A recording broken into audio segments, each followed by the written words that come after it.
샬롬. 오늘도 복되고 좋은 날이 밝았습니다. 오늘도 주의 말씀 붙잡고 살아가시는 복된 날 되시기 바랍니다. 오늘 사도행전 4장 32절의 말씀 35절까지 보도록 하겠습니다. 믿는 무리가 한 마음과 한 뜻이 되어 모든 물건을 서로 통용하고 자기 재물을 조금이라도 자기 것이라 하는 이가 하나도 없더라. 사도들이 큰 권능으로 주 예수의 부활을 증언하니 무리가 큰 은혜를 받아 그 중에 가난한 사람이 없으니 이는 밭과 집 있는 자는 팔아 그 판 것의 값을 가져다가 사도들의 발 앞에 두매 그들이 각 사람의 필요를 따라 나누어 줌이라. 아멘. 초대교회의 모습을 보여주고 있는데요. 소유를 나눠서 함께 썼던 초대교인들의 모습입니다. 과연 이것이 정말 가능한 일일까? 오늘날 시대에 우리 크리스찬들 한 교회의 한 성도라 할지라도 이것이 정말 가능할까 하는 생각이 들 정도로 어려운 일입니다. 아마 초대교회 당시에는 초대교회가 있었던 당시에는 엄청난 핍박과 박해가 있었습니다. 그래서 목숨을 잃는 순교하는 사람들도 많았습니다. 복음을 위해서 고향 땅을 버리고 멀리 떨어져 나와서 나그네처럼 살아가는 사람들도 많았습니다.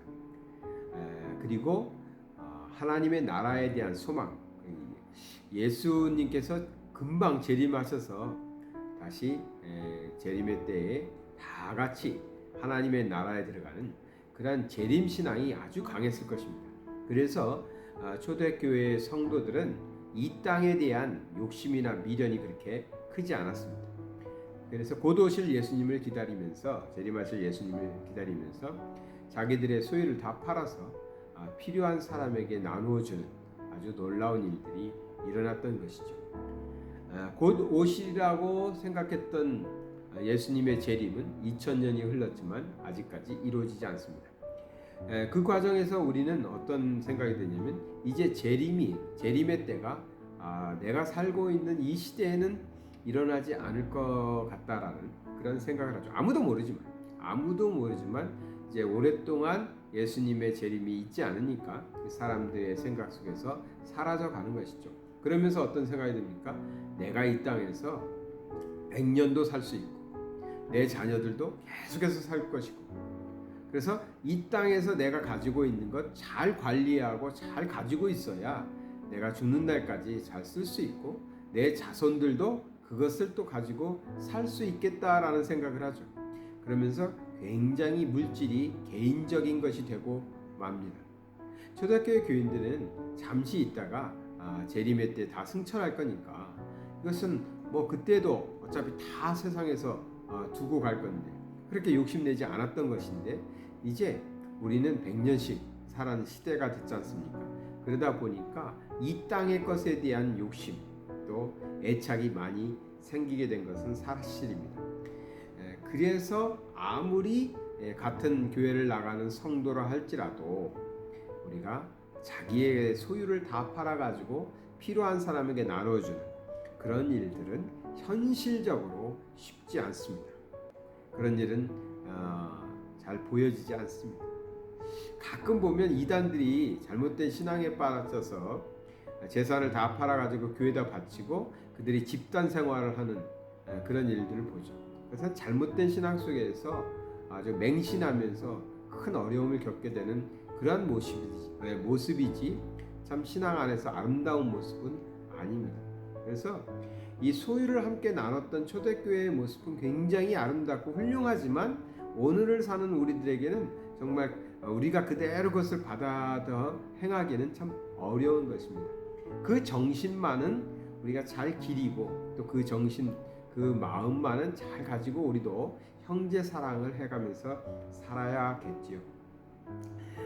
우리가 한 형제 한 자매다 이렇게 말할 때는 나만 바라보지 말고 다른 사람의 삶도 바라보고 다른 사람들의 어려움도 나의 어려움이냐 생각하고 그것을 어떻게 같이 짊어질 수 있는가 같이 해결해 줄 수 있을까 하는 마음으로 살펴야 할 것입니다. 이런 말씀을 제가 이렇게 묵상하게 된 것은 어저께 저녁에 가까운 우리 동역자 분들과 가족들이 모여서 식사를 했습니다. 그래서 그 중국 식당에 가서 식사를 했는데, 중국 식당에는 이제 원형 테이블에서 그 회전판을 놓고 여러 명이서 이제 앉아서 식사를 하지 않습니까? 그래서 10명이 넘는 사람들이, 아이들까지 10명이 넘는 사람들이 한 식탁에 둘러와서 아주 담소를 나누면서 식사를 나눴어요. 근데 코로나 이전에는 참 자주 했던 식사인데, 코로나 때 이제 사람들이 많이 모일 수 없어서 한 3년 만에 그런 식사를 했다, 그런 자리를 마련했다라는 생각이 들더라고요. 그러면서 서로 맛있는 음식을 서로 권하면서 또 담소도 나누면서 좋은 시간, 참 행복한 시간을 보냈는데, 그러면서 마음에 이런 생각이 들었습니다. 참 감사한 일이다. 이렇게 함께 사랑하고 서로 섬기고 또 위해 줄 수 있는 사람이 이 땅에 와서도 생기고, 이 땅에서도 이렇게 함께 신앙생활하고 함께 하나님의 일을 같이 하고 있다는 것이 참 감사하다. 그래서 이렇게 동지애가 생기더라고요. 그런 마음으로 즐거운 시간을 보냈는데, 그리고 이제 딱 말씀을 보니까 초대교회의 모습은 이보다도 더 아름다웠던 것이죠. 아예 소유를 다 팔아가지고 필요한 사람들에게 다 나누어서 함께 썼다. 정말 자기 것을 자기 것이라고 욕심내지 않고 그랬다는 것이죠. 우리가 신앙생활하는 데서 이러한 마음을 가질 수 있는 같은 동지라고 표현하면 좀 어떨지 모르겠는데요. 하여튼 한 신앙 안에서 한 형제 한 자매 한 가족된 그러한 마음으로 함께 신앙생활하는 그런 사람들이 우리 주변에 많이 있다면 참 복된 삶이라고 생각합니다. 단순히 교회에서 한 교회를 다니니까 한 성도다, 한 가족이다, 말로는 그렇게 하는데 정말 그럴 수 있을까? 그렇게 느끼면서 살 수 있을까? 또 그렇게 서로를 섬기고 사랑하면서 우리는 살고 있는가? 생각해 보면 사실 그러지 못하는 부분들도 많이 있거든요. 그래서 하나님 사랑 안에서 먼저는 하나님의 사랑을 좀 만끽해야 되는 것 같아요. 여기도 보니까 초대교인들은 어떻게 해서 이렇게 할 수 있었을까? 자기의 것을 욕심내지도 않고. 33절에 보면 이런 말씀이 나와요. 사도들이 큰 권능으로 주 예수의 부활을 증언하니 무리가 큰 은혜를 받아. 그 다음에 그래서 이제 가난한 사람들이 없을 정도로 서로 물건을 나눴었다는 말씀이 나오는데, 즉 하나님의 말씀 또 하나님의 하신 일, 그것을 가지고 은혜를 받았다는 것입니다.